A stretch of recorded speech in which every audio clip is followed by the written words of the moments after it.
ರಾಜ್ಯದ ಜನರಿಗೆ ಸರ್ಕಾರ ಶಾಕ್ ಮೇಲೆ ಶಾಕ್ ಅನ್ನು ಕೊಡ್ತಾ ಇದೆ. ಮದ್ಯಪ್ರಿಯರಿಗೆ ಈಗ ಮತ್ತೊಂದು ಬಿಗ್ ಶಾಕ್ ಕೊಟ್ಟಿದೆ ರಾಜ್ಯ ಸರ್ಕಾರ. ಬಜೆಟ್ಗೂ ಮುನ್ನವೇ ಮದ್ಯದ ದರದ ಏರಿಕೆಯ ಬಿಸಿ ಈಗ ತಡ್ತಾ ಇರುವಂಥದ್ದು. ಜನವರಿ 20ರಿಂದಲೇ ಬಿಯರ್ ದರವನ್ನ ಏರಿಕೆ ಆಗ್ತಾ ಇದೆ. 4-5 ಬ್ರ್ಯಾಂಡ್ನ ಬಿಯರ್ ದರ ಏರಿಕೆ ಮಾಡಿದೆ ಅಬಕಾರಿ ಇಲಾಖೆ. ಪ್ರತಿ ಬಾಟಲ್ಗೆ 20ರಿಂದ 40 ರೂಪಾಯಿಯನ್ನ ಹೆಚ್ಚಿಸಿರುವಂತಹದ್ದು ಪಬ್ಲಿಕ್ ಟಿವಿಗೆ ಅಬಕಾರಿ ಇಲಾಖೆ ಮಾಹಿತಿಯನ್ನು ಕೊಟ್ಟಿದೆ.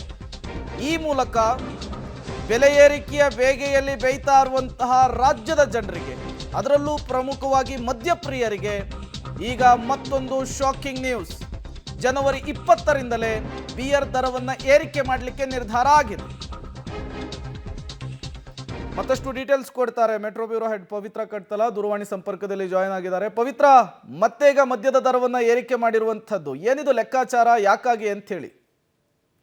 ಪ್ರೇಮ್, ಈಗ ಜನವರಿ 20ರಿಂದ ಮದ್ಯದ ದರ, ಅದು ಬಿಯರ್ಗಳ ದರ ಏರಿಕೆ ಆಗಿದೆ. ಸುಮಾರು 4 ಬ್ರ್ಯಾಂಡ್ ಬಿಯರ್ ದರ ಸುಮಾರು 10 ರೂಪಾಯಿಂದ 40 ರೂಪಾಯಿವರೆಗೆ ಏರಿಕೆ ಆಗುತ್ತೆ. ಸಾಮಾನ್ಯವಾಗಿ ಬಜೆಟ್ ಟೈಮ್ ನಲ್ಲಿ ಈ ದರ ಏರಿಕೆ ಆಗ್ತಾ ಇತ್ತು, ಬಜೆಟ್ ನಲ್ಲಿ ಪ್ರಸ್ತಾವನೆ ಆಗ್ತಾ ಇತ್ತು, ಅದಾದ ಬಳಿಕ ಏರಿಕೆ ಆಗ್ತಾ ಇತ್ತು. ಆದ್ರೆ ಈ ಬಾರಿ ಬಜೆಟ್ಗೂ ಮುನ್ನವೇ ದರ ಏರಿಕೆಯ ಬಿಸಿ ಸಿಕ್ಕಿದೆ. ಇದಕ್ಕೆ ಕಾರಣ ಏನಪ್ಪಾ ಅಂದ್ರೆ, ಪ್ರತಿ ವರ್ಷವೂ ಕೂಡ ಅಬಕಾರಿ ಇಲಾಖೆಗೆ ಇಂತಿಷ್ಟು ಟಾರ್ಗೆಟ್ ಅನ್ನ ಕೊಟ್ಟಿರ್ತಾರೆ. ಈ ಬಾರಿಯೂ ಕೂಡ ಆಲ್ಮೋಸ್ಟ್ ಅವರಿಗೆ 36,000 ಕೋಟಿ ಟಾರ್ಗೆಟ್ ಅನ್ನ ವಿಧಿಸಲಾಗಿತ್ತು. ಆದ್ರೆ ಅದರಲ್ಲಿ 15,000 ಕೋಟಿ ಟಾರ್ಗೆಟ್ ಇನ್ನೂ ಕೂಡ ಪೂರೈಕೆಯಾಗಿಲ್ಲ. ಮಾರ್ಚ್ ಎಂಡ್ ವರೆಗೆ ಇದೆ.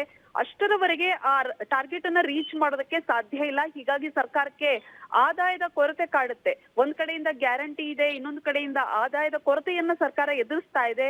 ಹೀಗಾಗಿ ಅಂತಿಮವಾಗಿ ಮದ್ಯದ ದರವನ್ನ, ಬಿಯರ್ ದರವನ್ನ ಏರಿಕೆ ಮಾಡಿದ್ದಾರೆ. ಬಿಯರ್ ದರವನ್ನ ಏರಿಕೆ ಮಾಡಿದ ತಕ್ಷಣ ಮದ್ಯಪ್ರಿಯರು ಏನ್ ಮಾಡ್ತಾರೆ ಅಂದ್ರೆ, ಬೇರೆ ಬೇರೆ ಬ್ರ್ಯಾಂಡ್ ಗಳತ್ತ ಹೋಗ್ತಾರೆ. ದರ ಏರಿಕೆ ಆದ ತಕ್ಷಣ ಆಗ ಸರ್ಕಾರಕ್ಕೆ ಇನ್ನೂ ಕೂಡ ಆದಾಯ ಹೆಚ್ಚು ಬರುತ್ತೆ ಅನ್ನುವಂತಹ ಲೆಕ್ಕಾಚಾರ ಇದೆ.